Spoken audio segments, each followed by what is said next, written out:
Hi, welcome back.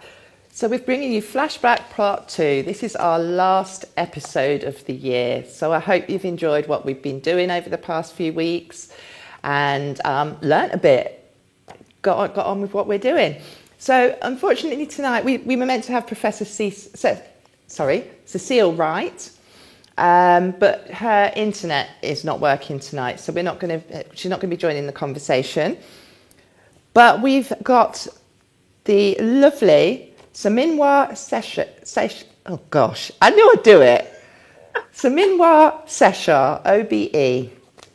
Saminwa is the founder and creative director of Museums of Colour.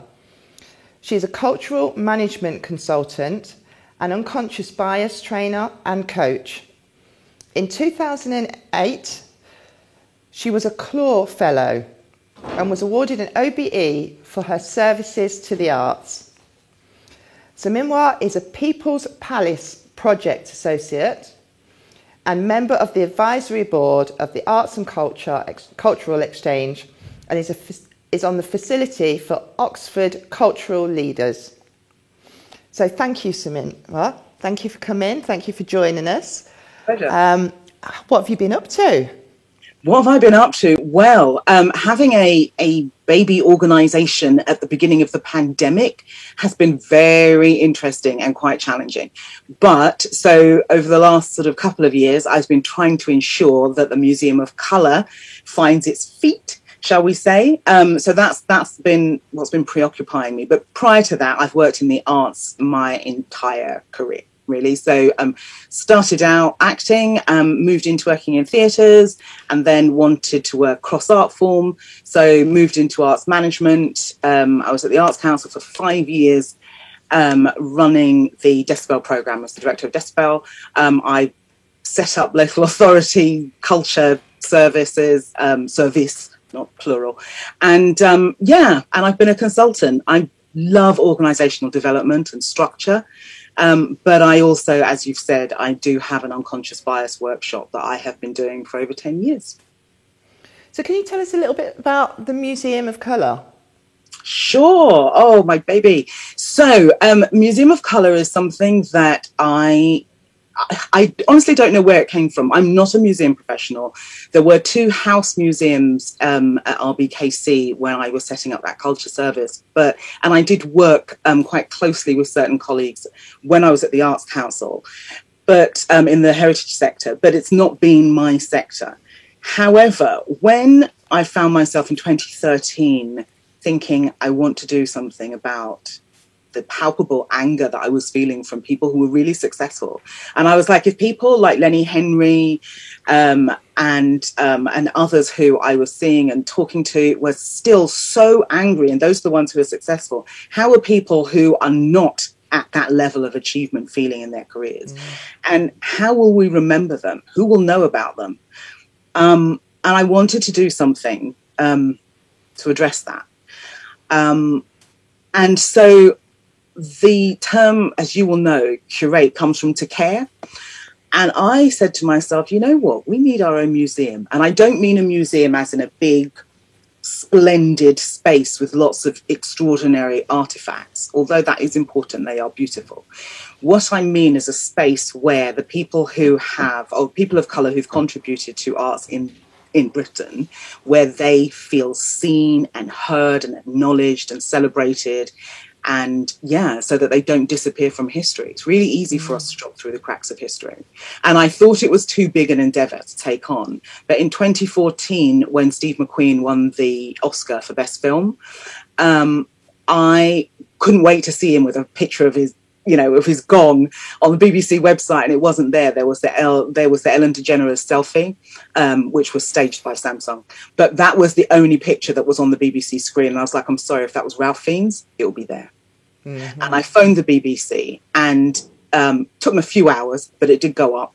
And I was like, can't trust you. Cannot trust. If we can't trust you to put the picture of a British man winning the Oscar for Best Film, not Best Makeup Artist, Best Film, no denouncing of makeup artists. However, if they're the 2 biggest Oscars, and if he can't find his way onto the BBC homepage, we need help. So I decided I wanted to do something about that. So from that, are you specifying on British black people, or are you extending? No.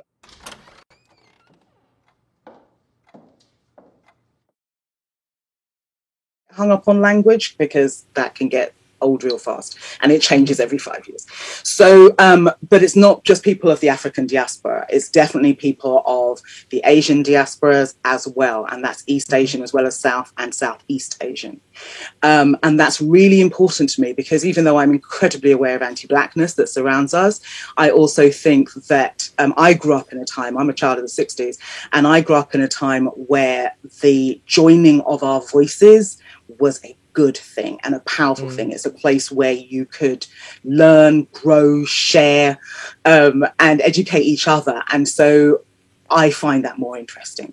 So for me personally, and that's what I wanted to do. So I definitely, that's why I've made it about people of colour or people from the global majority. Sure. And I think there's lots, more fun to be had. I'm greedy. Definitely. Okay, so sorry, I'm really interested in the Museum of Colour, so I'm going to ask you another question. That's absolutely fine. Ask away. I could talk about it all night. So how long have you been working on that? I started working on it in 2013. It took me 5 years to raise any money. But what's been really good is it's given me time to really get the concept as strong and as tight as I need it to be. And so we are going for 250 years. So we go from 1766 to 2016. Brilliant. And we are looking at people who have created here. So they could have come from the Caribbean, they could have come from India, they could come from anywhere, but they have had the bulk of their creative journey in the UK, or a significant amount of their creative journey here. Now, I would love to join you on that. Sorry? I would love to join in on that. I'm not going to lie, it's fun. And so where we are is we're building exhibitions for each of the art forms, but we will also do special exhibitions. The other thing that we're doing is working with contemporary artists of colour to reinterpret existing British heritage. So I'm not going to lie, it's fun. But as you know, with these things, one has to raise the money, one has to, do all of those things. But it feels good. Yeah, I think now, if there ever was a time that it may be achievable, this is the time. So it does feel like if I can't do it now, I would never be able to do it. So fingers crossed. We've got 2 exhibitions up at the moment. We're working on getting one ready for poetry called My Words, and then for dance, which is called A Very British Rhythm. And we've got some really lovely partners who are on board with us. Brilliant. So yeah, it's good. Right, well, keep us in mind, April 22. Oh, no, I definitely will. And also, I want to plug our workshops, because we're doing a really interesting project with the Bodleian at the moment. And we've got workshops where people are being invited to vote on what goes into our exhibition next year at the Bodleian. So I will definitely plug those before we end today. Brilliant. No, definitely. I will give you an opportunity to do that. So as we know, this year has been an awakening for many when it comes to racial injustice. And as a result, a lot of people are taking the time to self-reflect, to educate themselves, and to do what they can to help. So this is where I'm really starting this discussion, because I come from the basis that we all have biases, and it's how we deal with those. But I don't want to say too much about my thoughts. I want to ask you, what does unconscious bias mean to you? It's a quite literal phrase for me.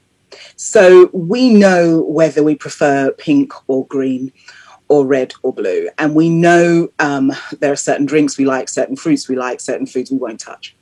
So we know conscious things that we like and we don't like. What we are not aware of is what's lurking, the things that we don't hold consciously. And that's the same with the biases. So while we may be aware of certain prejudices that we have and we're not proud of, the idea of an unconscious bias is one we don't realize we have. So it's lurking there. It's been informed by the society that we've grown up in. And we may have one set of we may have a moral framework that we hold consciously. But the way that the brain works means we are informed by much more than just our conscious thoughts. And so those unconscious biases can play out and they can inform our actions. So that's my understanding of unconscious bias. Thank you. So just to go back into that conversation, in some ways, it's like we're walking down or we're putting on an old cardigan, and the cardigan's really worn out and we're still wearing it and we don't know how to change it or buy a new one. Does that maybe? Yes, I mean, human beings, we have been behaving badly towards each other for a very long time. And one of the contradictions of our species is that it is our ability to work together which has allowed us to evolve and be the superior species that we are at the moment. But our inability to actually share our resources effectively is what is going to absolutely do for us as a species. So you would think we would try to understand this. And so the psychology behind it, I think, is really important. The science behind it is really important. And if the advertising industry can get its head around how to manipulate us into buying things we don't need and can't afford using this science, then surely we could take the same science and use it to try and understand our own behavior better, to allow us to actually get along with each other. And so an unconscious bias workshop is no panacea, but what it actually can do is help you understand your brain. Mm-hmm. And how your brain could potentially sabotage your consciously held intentions. And that is the big thing. We know that our brains think about things randomly. We know when we look at things, we can look at things, we instantly dislike them because of the colour that it is without actually tasting it or feeling it or whatsoever, and we know our brain does that. But what baffles me with the unconscious side of it is we know that we think that unconsciously, but when we make a movement, I've got to take this one out, I hear my voice, sorry. When we make a movement or an action that's caused from that idea that our brains, then it's not unconscious anymore. But when it goes from unconscious to action, it doesn't necessarily spend that much time in our conscious mind. So the conscious mind is where you make the decision about what to do. But if something is informed by an unconsciously held intention, the decision bit doesn't actually happen. So because you've been informed by information you didn't realize you were holding. So there's information that you study. There's information that you know that you hold from your work experience, your family life, and so forth. But then there is all sorts of other information that is literally like soup that we swim in society, and we have all of that too. It's like when I don't know if this happened to you, but I would find myself unable to study, but being very able to sing the lyrics of a popular song that I had never bought. And I wasn't even sure that I'd heard, but somehow every lyric seemed to have embedded itself in my head. How did that happen? It is the same process by which we are amoeba-like, absorbing all the adverts, all the newspapers, all the television programs, everything that we've seen and heard, intentionally and unintentionally. Mm-hmm. And some of it is factually correct. Some of it is really wrong. So, yeah.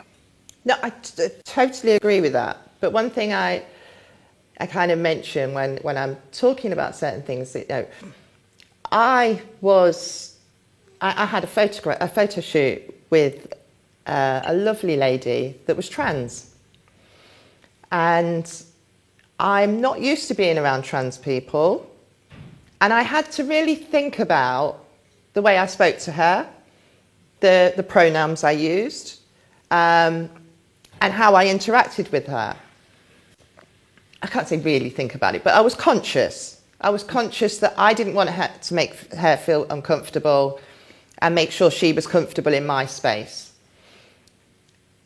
Now, that's where it's, because the unconscious side of my brain was telling me all these things that, that we've grown up with. Mm-hmm. But my conscious side made sure I was so polite And I'm sure she felt so comfortable. So this is where I kind of straddle with how unconscious is the bias. What's the crossover? So, no, okay, so first of all, the existence of unconscious bias does not stop the existence of racism. Doesn't stop. They coexist. Yeah. So as does homophobia, and what we understand about all of these things is you can be a homosexual and be racist. You can be, do you know what I mean? You can be a person of African heritage and have prejudice against people from India. You can have all of these things. It's a mixed bag of nonsense. Yeah. But what unconscious bias is useful in helping us do is understand, especially those who want to, because people who hold certain positions and they hold them for whatever reasons they hold them, they're doing that consciously. And I don't think there's a lot you can do with that. Yeah. So when I do an unconscious bias workshop, I say, if you're a racist and you're in this workshop, I can't help you. Yeah. That's not my job. My job is to help people understand their brains and to help people who don't want to be racist, who want to be actively anti-racist and to be pro all sorts of, to be pro an equal world where we accept each other, work with each other in the best way that we can. That's who unconscious bias is for. So they can understand the ideas that they haven't consciously formed may inform some of their actions without them realizing that. And that means you have to bring that specific work that you were talking about doing when you were working with that trans woman, that work that you had to do, that has to be done. And the truth is, it's not always comfortable and it's not easy. And sometimes when life, especially when it's tough, you need a bit of easy. And so having to do that work all the time, we don't like the idea of. So thinking about times where it's really important that we do that work makes sense for me. Definitely. I kind of... it's interesting that you say that, you know, when you're going into these workshops, you instantly say, if you're a racist, I can't help you. And I think that's because some of the training I've done, I've met the All Lives Matter crew, and I find it very interesting because I think we need to have those dialogues with those people.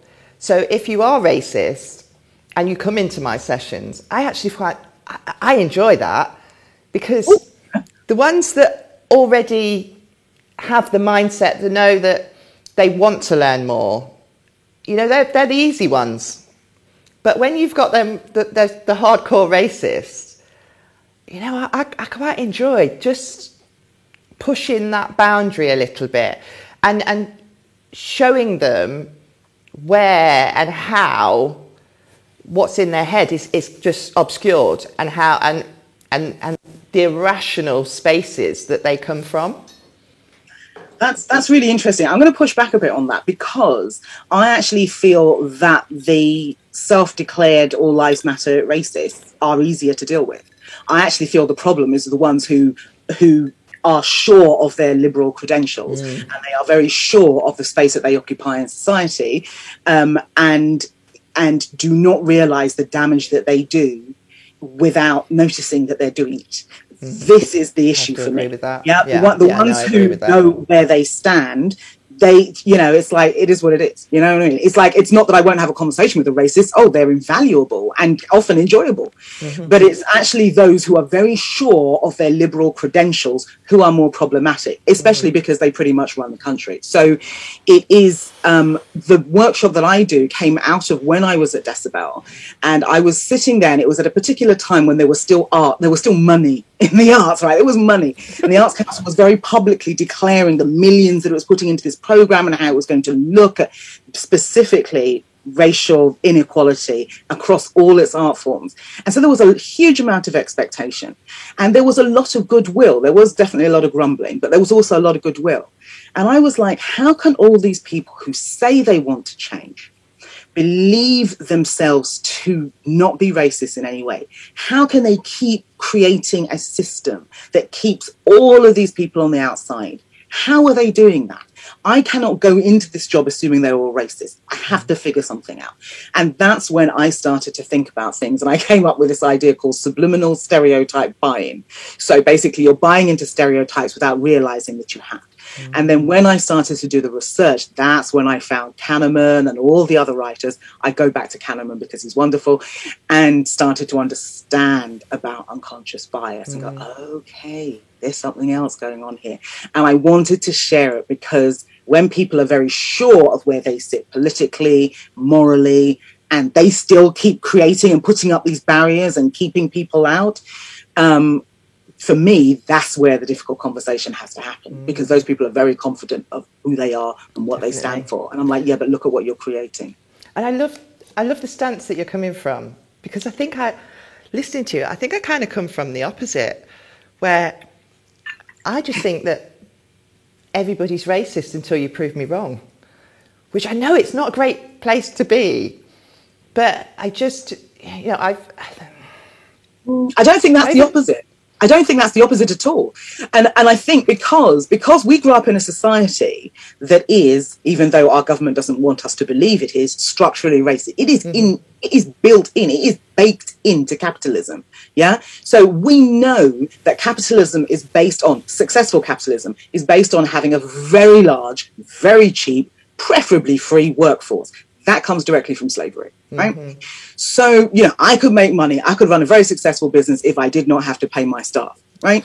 So, if you look at the geopolitical shifts that are happening now in society, they are happening because those places in the West that made significant money from slavery and whose economies were built on that, they like to think that they were built on them being more intelligent, them being more civilized, them being more cultural, etc. However, they weren't. They were built on them lying and stealing and brutalizing others.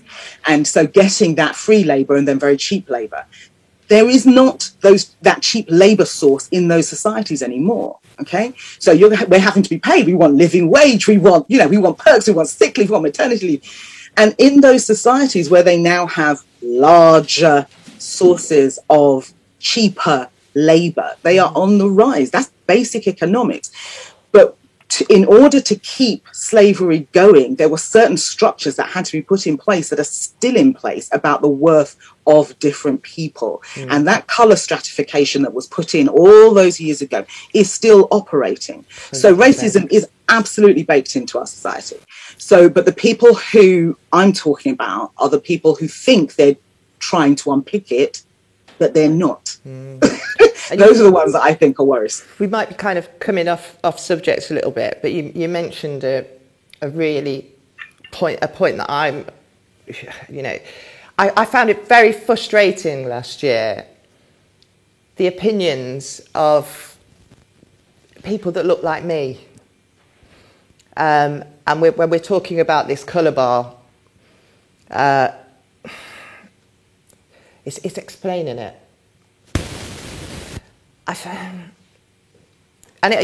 The Castor paintings that we were speaking about before kind of highlight these subjects. But that implementation of the colour bar that was put through colonisation and really has such a basis on the way we look at each other and the way we deal with each other. And there's no preference. And I found that many people that look like me, I'm going to have to take this out for a minute because I can't get my thought process, don't realise the privilege that they have.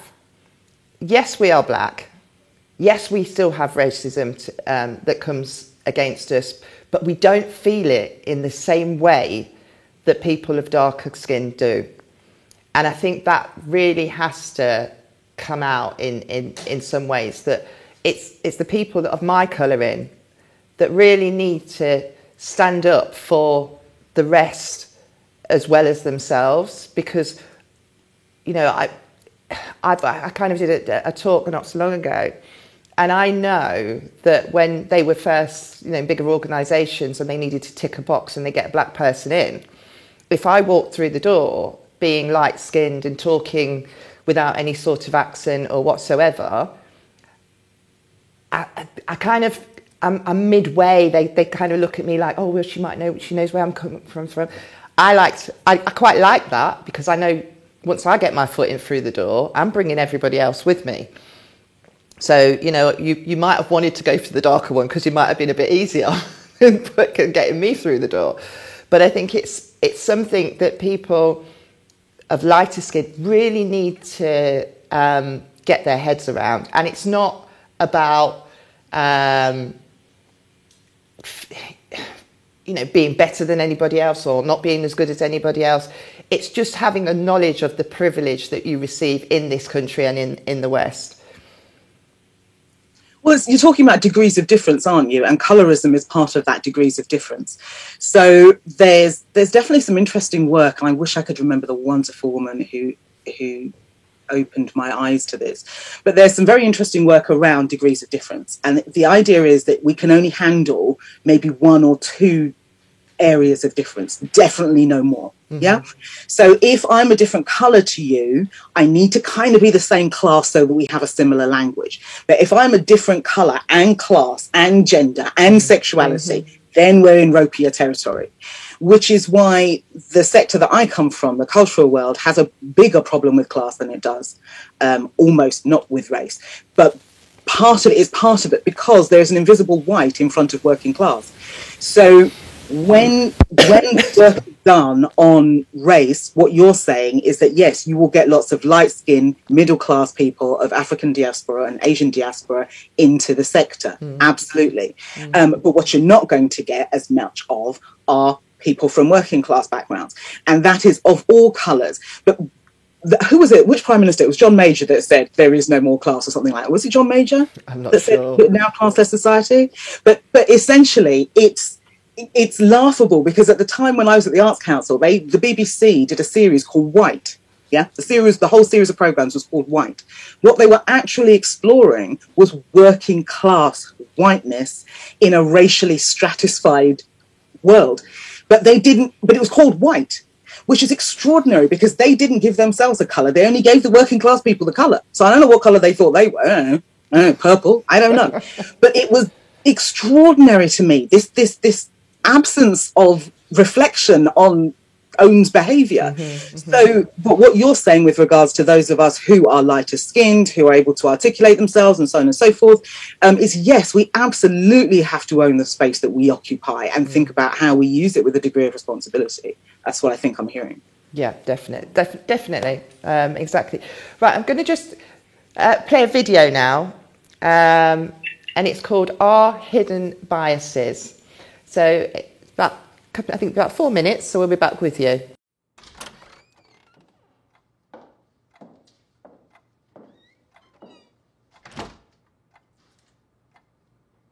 Good morning. How are you? Cool. So, can we talk about how you got here?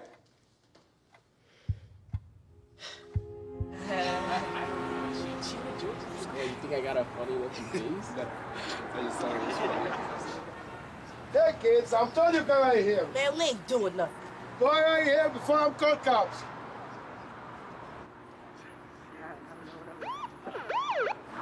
This fool's off the plate.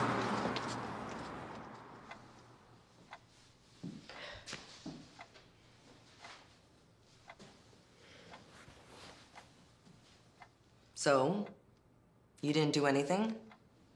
Nope. Then what's all this? Depends on who's reading it, I guess.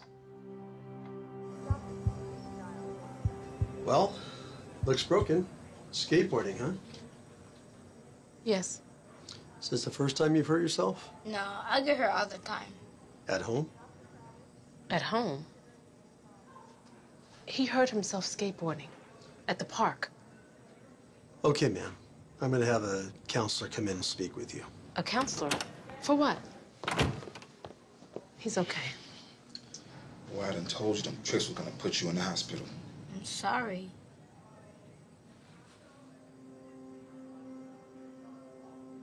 I'm sorry, too. A nurse will be in a few minutes to help you check out. What's up? That doctor thought I did this to him.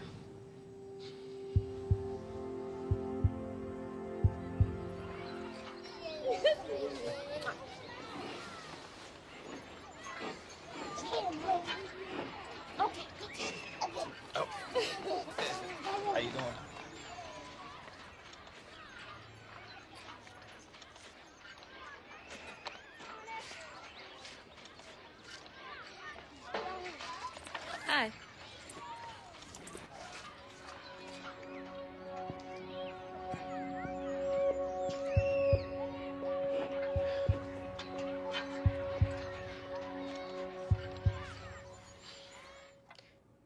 It ain't fair. Fair has nothing to do with this. This is about you taking responsibility for your actions. Look, I know so many young men just like you that didn't do anything. And yet, most of them are in prison. You don't know me. I ain't going to no prison. If you don't want to end up in prison, you're going to have to get some new priorities and probably some new friends, too. Look, you're not getting any younger. You need to get an education so you can get a good job. Like you? You just like everybody else. You think you see, but you don't see. You see what you want to see. I see what's in this folder. It shows me what you've been doing. I ain't doing nothing. I am not doing anything.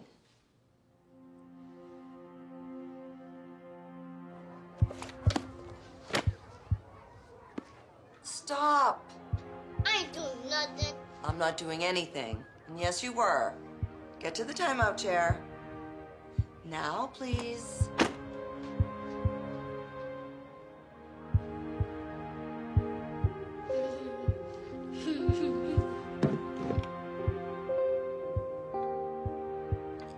I'm sorry. I am so sorry.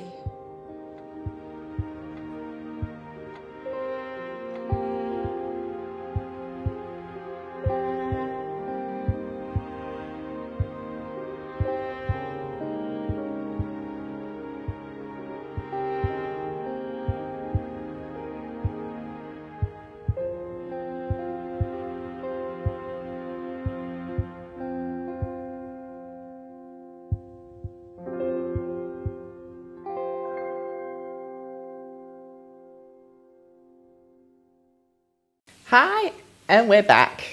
So I chose that video because it showed how those microaggressions done over consistently over time affects your whole psyche as you grow up, what it does to you to have people looking at you as if you've behaved in a certain way or done something in a way just because of the way you look. I'm going to take this out, sorry, and I'll keep on doing that. So what I wanted to ask in my next question was, are biases developed from a racist system? So basically what I'm saying, our society, we know there is, we're living in a racist society at the moment. I think that we've definitely got some issues. I know they had the SOA report saying that we were all great now, everything's fine, there's no racism in England. But, I think logically, it's telling me off if I don't put it in.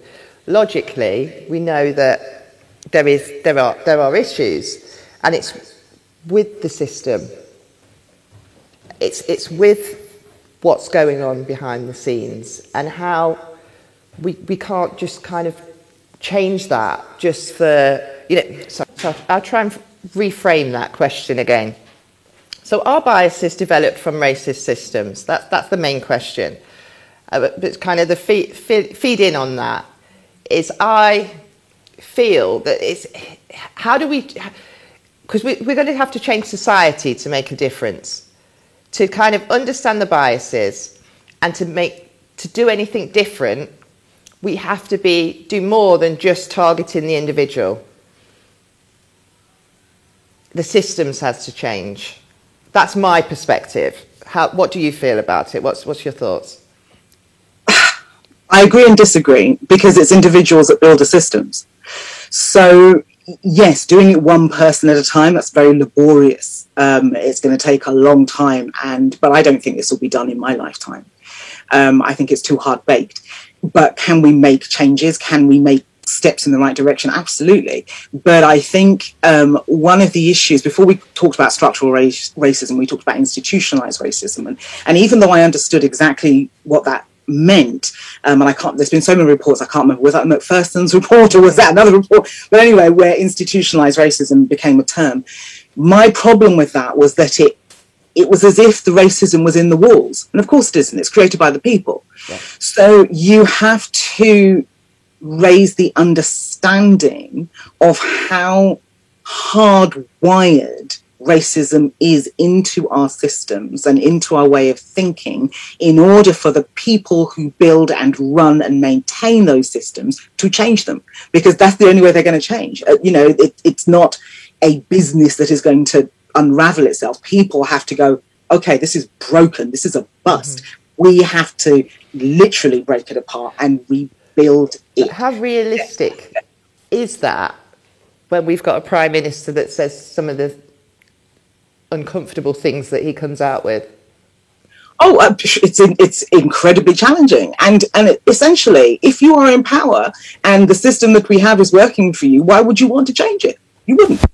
So it's kind of logical that they want to keep it exactly as it is because it's working beautifully for them. However, there's a lot of people who it is not working for, who want to change it and are trying to think about ways of doing it. And interestingly, because human psychology is just so fascinating and we're such emotional creatures, it is often in times of very, very visible conservatism that we do make the changes, because the inequality, the structural inequality in society across everything, including race, becomes so much more visible. And people kind of go, whoa, yeah, that even I can see that. Yeah. And it has to get to that point where there's a groundswell, because we live in a democracy. It has to get to that point where there's enough of a groundswell where people go, oh, actually, you know what? Step too far. That's not who we believe ourselves to be. We're not there yet. We're definitely quite a way off that. But it takes that for things to change. But while people are comfortable with the current leadership that we have, it is going to be people doing things locally, regionally, and making the change where you live, where you work, where you have fun. That's how the change is going to have to be made, because it's not going to be made in a top-down fashion. But maybe that's a better change anyway. I wonder if, you kind of said that we're not there yet. Do you think we've been close to it? Because last year, I kind of described it as this was a movement. This was very much like when Martin Luther King gave the speech about having the dream. It was a time, and things did happen, but it wasn't enough. And that's how I felt last year was, when a lot of people was going, this is the moment. And I was going, this is a moment. I'm interested, because you're saying we're far away from it. So how far? I think you did say really maybe not even in our lifetime. So yeah, but I think I remember when Obama was running for president, and my partner said to me, "No way they're putting a black man in the White House," and there he went, and I was like, "Ka-ching," because I knew he was going to get in. Yeah, I did. Sadly, I also knew Trump was going to get in, because Trump was a reaction to Obama. And people don't really want to make that straight line, but it exists. So what I think is really difficult for us to understand is that there isn't a straight line of progression. Things don't just sort of get a bit better and a bit better and a bit better and a bit better, and at the top there's nirvana and at the bottom there's hell. It's almost secular. So things, depending on your age and depending on sort of your experiences, I know that in the 90s, it did feel like there was a trajectory that felt like it was going in the right direction. But we are human beings. We are very emotional. And what I sensed was that when things started to become scarce, when the issue of were there enough resources to go around became a problem, i.e. the 2008 crash, things started to go in the wrong direction. It's like, well, we can help you while everything is good, but things are not good right now. So you need to just step back and be quiet because we've got to take care of what we've got to take care of. And that was reflected last year. If you remember, the then Culture Secretary, Oliver Dowden, when he was talking about the money that was going to support the cultural sector, he talked about having to save the crown jewels. Yeah, basically everything else can just go. Now that's not what happened, but that was the sound bite of his of what he said. And so it's that sense that things don't just go in one direction; they go a bit forward and then a bit back, and a bit forward and a bit back. And what you hope is that you're going to make a leap forward that is so far that it's hard to go back to where you were before. That's what you're hoping for. But what we seem to be proving to ourselves right now is that we have to be very, very careful because gains we thought we'd made, we're losing. Do you think it's, especially, I mean, I know you were still working within unconscious bias and understanding biases for many years now, but for most people, it's very new. And it's something that they are just tapping into. How, moving forward, how do you think that's going to affect the society that we're in at the moment? Is it going to make a big enough change? It depends on whether it loses its credibility. If we take ourselves back to, we are absolutely talking about unconscious bias, but if we take ourselves back to when we first started talking about political correctness was just a language that was shaped in order to help people be mindful of other people's positions and perspectives in life. And it became a byword for being ridiculous. Yeah. Now, unconscious bias, sadly, could go that way. It may not, but it could, which would be really sad. But I don't think on its own it's a solution to structural inequality. And I do get asked this a lot in workshops. And what I say is that an understanding of unconscious bias can assist in dismantling inequality, because I think you have to understand how it happens to dismantle it. But it depends on the level of the understanding, and it depends on the actions that are then taken. Yeah. So it's a step process. So is it a part of us understanding? How can this group of people who, really see themselves as on the side of the good and loving the many and all the rest of that stuff, how can they perpetuate structures that that propagate the inequality that we now have? So that prop it up rather. So, but they do. So if we can understand the role that unconscious bias plays in that, it can help us to take another step forward. But we have to do that before people who don't want society to change because the inequality is working beautifully for them, diss it and make it something that has no credibility. Somebody did say to me last year that they didn't want unconscious bias, they wanted anti-racism training. And I was like, you know what, I'm of an age where there was a lot of anti-racism training, and look at how racist we are now, so I don't know how well that worked. But do you think there's a difference? Yes, I do. Because you can't be racist and I can't be racist. Lots of people go, oh, but you can. No, you can't. Because racism is about power. Mm-hmm. And how I feel about a white person is going to make zero difference to their life, apart from the fact that I might be rude to them. Mm-hmm. But it's not going to structurally change their opportunity because I do not have that power. Racism is about power. It's a power structure. And it is set about to keep a certain set of people in power. That's what racism is. Unconscious bias is about how the brain works.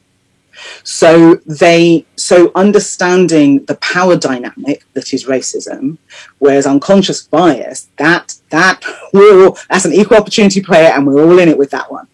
And one of the wonderful things about unconscious bias is, I'm trying to think, somebody asked me once, how can you tell the difference between a racist and someone who's just behaving out of a bias they didn't know they had?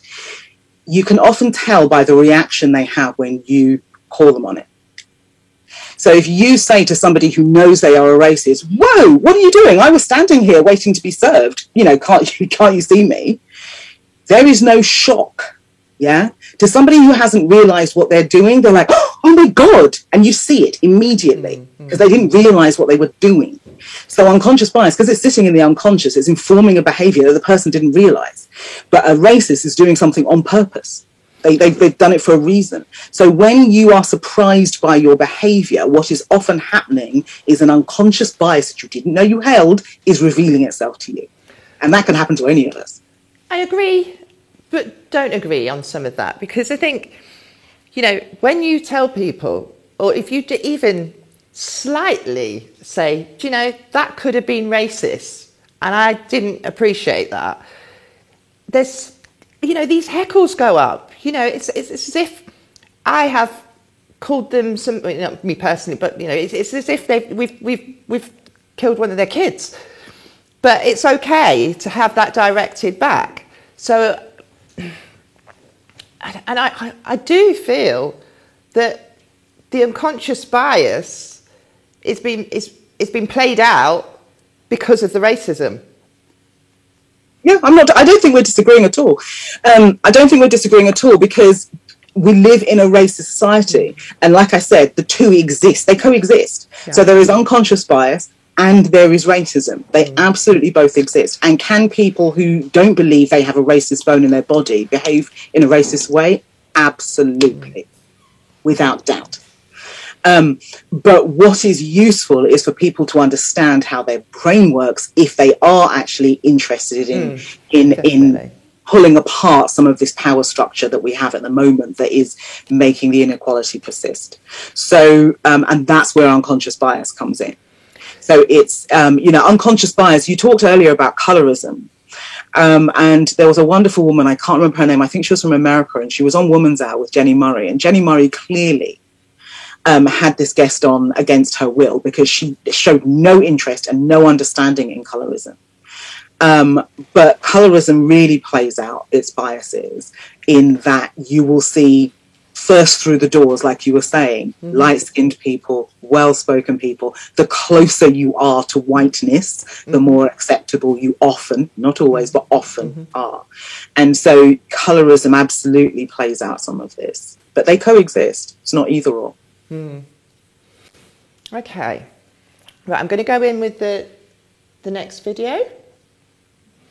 And this is called Blind Spots, and it's about challenging assumptions.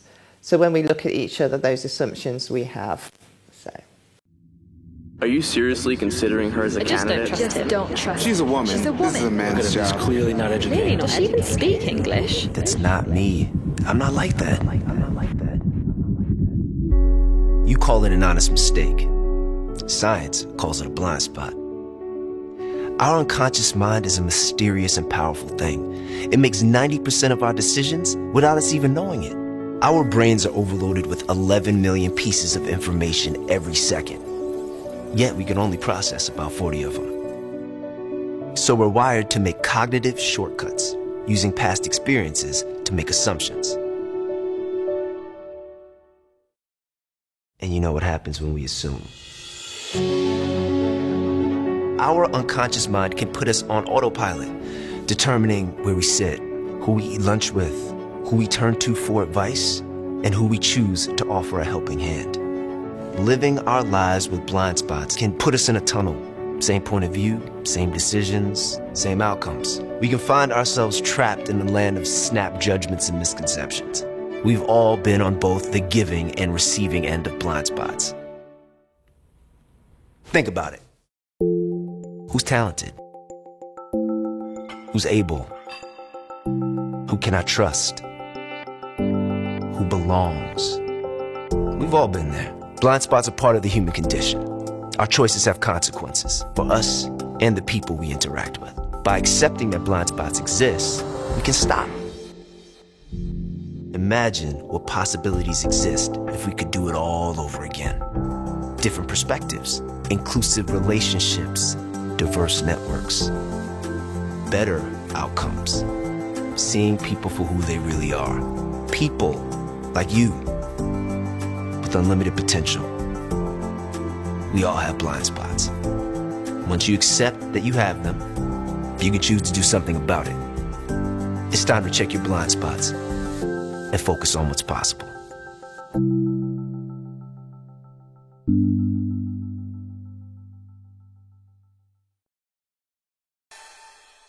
So we're back and investigating the blind spots that we all have. and really trying to understand if those blind spots are unconscious, or are they rational? Do we know what we're doing? Are we using them as a scapegoat for racism? How do we feel about this? So, that is the title of today's event. And I know we've kind of we've gone back and forth on it a little bit, but really, my feeling is it's being used as an acceptable way to tolerate racism. You know, if they do something, oh, but it was unconscious. I didn't realise I was doing that. I didn't know I had those thoughts. But really, you got those thoughts. We know why. We know we're doing it. We may not like the reasons behind it, and we may understand that we think like that because of what the experiences we've had as we've grown up, the things that we've seen on TV, in the newspapers, the media, and whatsoever. But we still logically know that this is wrong. I know that I meet up with racism, not on a daily basis, I'm not going to say that, but at least every couple of months, there'd be something where I kind of go, but then I have to think about it myself and kind of rationalise, is that racist? Is it me? How do I feel about that? Was it done on purpose? Wasn't it? So even being the victim of it, I'm still having to make the decisions about it, how I respond to it, how I feel about it. And to a certain extent, let's put it in a different way. I'm saying, earlier on, I think I gave on the space that I think most people have racist tendencies. And that's no matter what, I totally agree, it's about power. But I don't go into every conversation that I have with a white person thinking, I don't want to talk to you because you're racist. I don't do that. I give them the benefit of the doubt, and I talk to them and I understand who they are and what they are, and we, normally we have a great dialogue. So how unconscious is it? Is it being used as a scapegoat?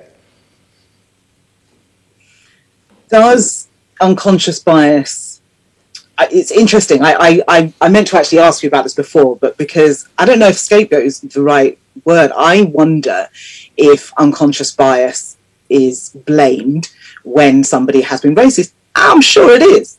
Yeah, it's like if they, we're a cunning species, and we will say and do anything to remove ourselves from blame. And something you said earlier reminded me of the idea that where we are at the moment, it is worse to be called a racist than it is to experience racism. So the conversation is all about the people who actually behave in the racist way, rather than the people who are having to operate, live, love, and have careers in a racist society.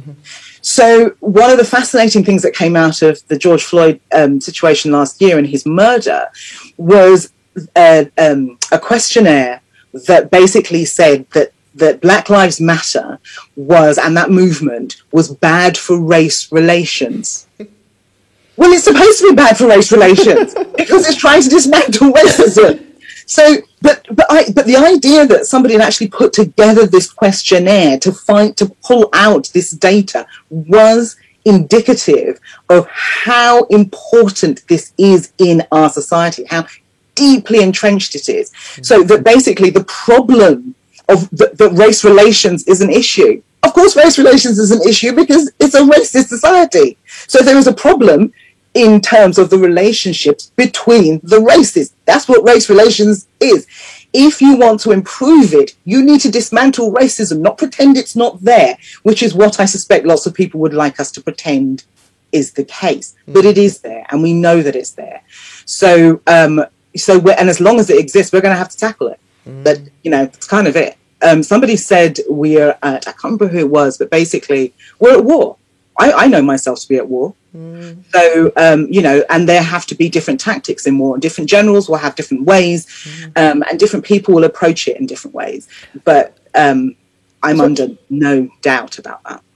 And saying about being at war, I watched something last night. I think it was on Channel 4, one of the Black History Season programs they had on, and it was an actor, I can't remember his name, and he said about going to the Caribbean, and everybody he saw, in the bank or in the police or whatsoever, would all look like him. And he said when he got on the plane to come home, he started to cry. And when it landed, he kind of felt his armour going back on to have to deal with his home. Because this, we live here. This is our home. I was born here. And it was so interesting.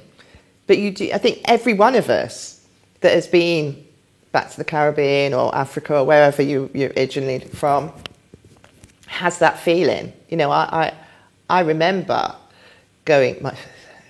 I say that because I'm from Trinidad. My family's from Trinidad, and I know the first time I went, which was over 20 years ago, when we went into the banks, most of them were light skin, which was really like odd.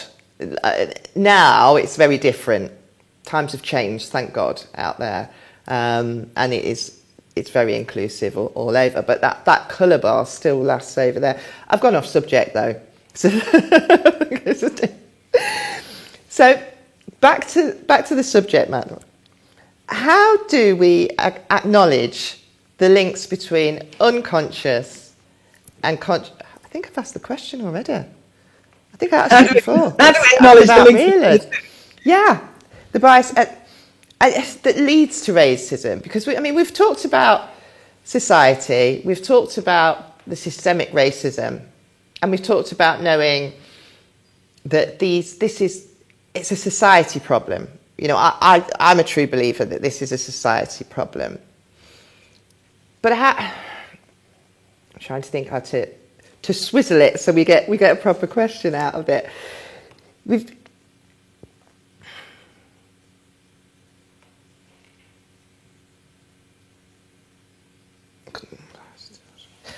I think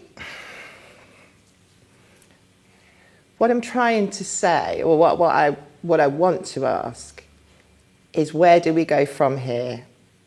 What is the next space? If we are acknowledging that we all have unconscious bias, and we know that there are elements and there's people like yourself and that are trying to change this, but the deep-rooted racism that we live in makes it hard to believe that it is unconscious.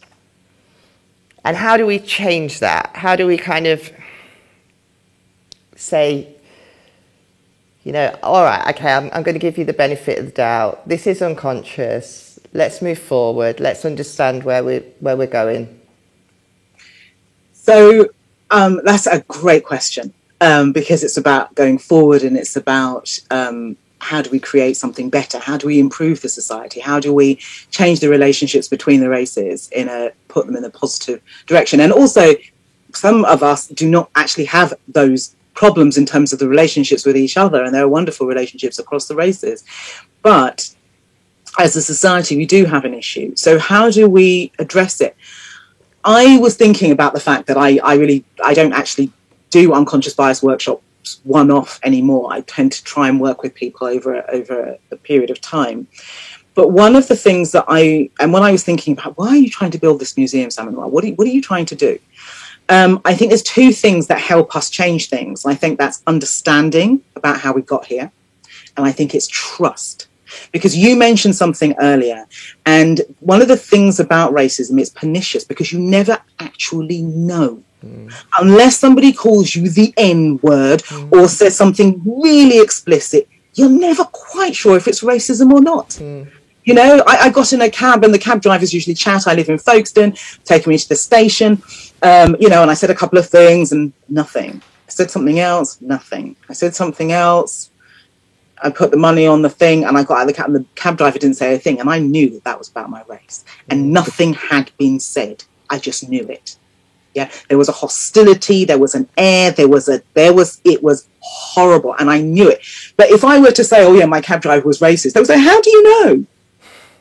Yeah, because it's a feeling, it's pernicious, it was there in the silence, right?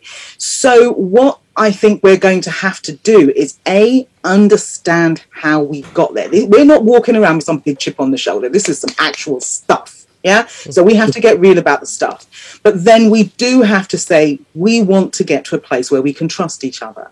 Yeah. Where I can be in that cab and trust that he had toothache and not that he didn't want a black woman in the back of his car. Yeah. To get to that place of trust. So how do we build trust? And I don't think we can build trust without the understanding, because we have to understand, as Stuart Hall said, we're over here because you were over there.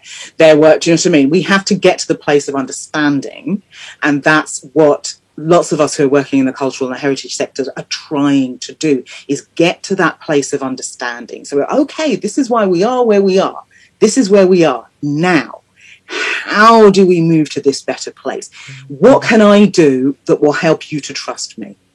What can you do to help me to trust you? How do we build trust in each other? And that actually just makes for a healthier society. So I think those are the questions we need to ask ourselves. What creates a better understanding of why we are where we are? And then how can we take that understanding and move to a place where we trust each other more?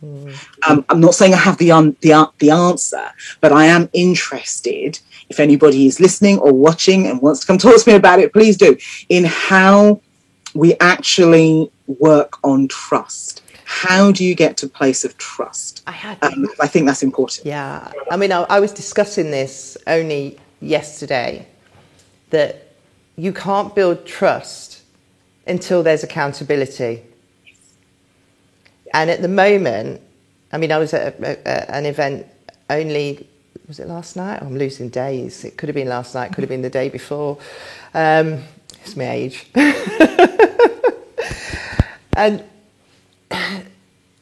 the gentleman got up and said, we've got to put this in the past and we've got to come together and move forward and shut the door and just start a new thing. And I had to just stop and say, there's no accountability. You would not have said that if this was a Jewish audience. But because it's black people, you seem to be okay to tell us to, come on, shut up, ignore the past, let's move forward. Well, we're doing really well now. We're really trying hard.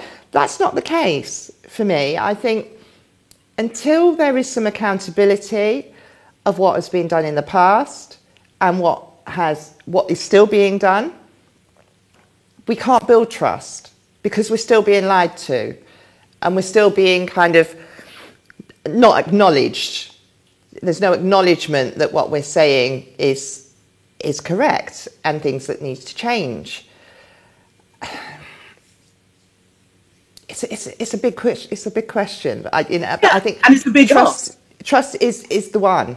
Yeah, it is. But we're a long way from that. So how do we get towards it? And what you said to the person who said we've got to put that in the past. Well, we would happily put it in the past if it wasn't here anymore. But the problem is it is. So it is not in the past. It is right here with us now. When I woke up after that football match and I heard that the 3 black men had missed the penalties, I hadn't watched the news. I said to my brother, "Oh Lord, yeah, every black person knew what was coming." Yeah.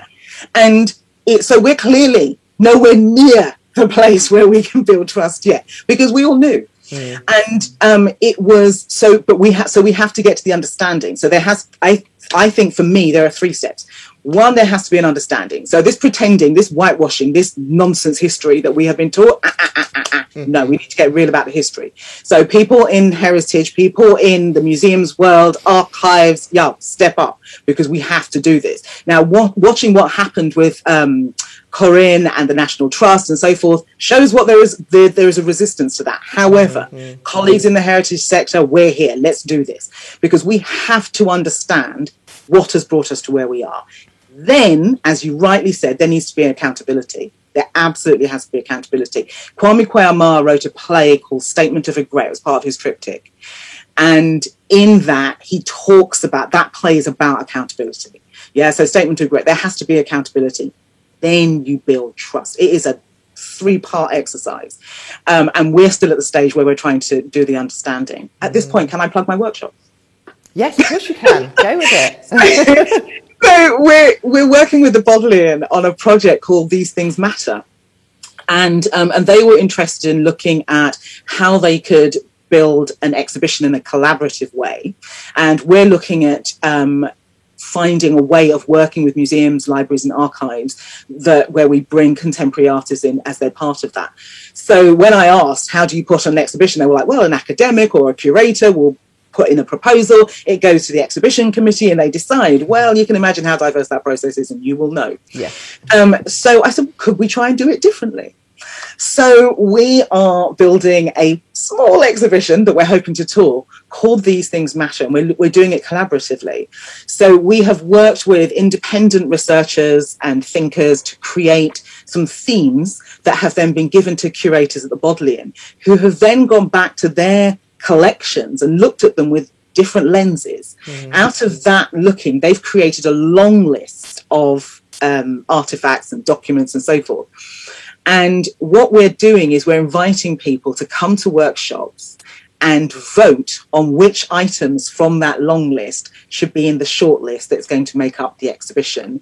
And then the short list is going to be turned into commissions. So the actual exhibition will be the original item and the artist commission. So anybody that comes to the workshop gets a vote on which items should actually be in that exhibition.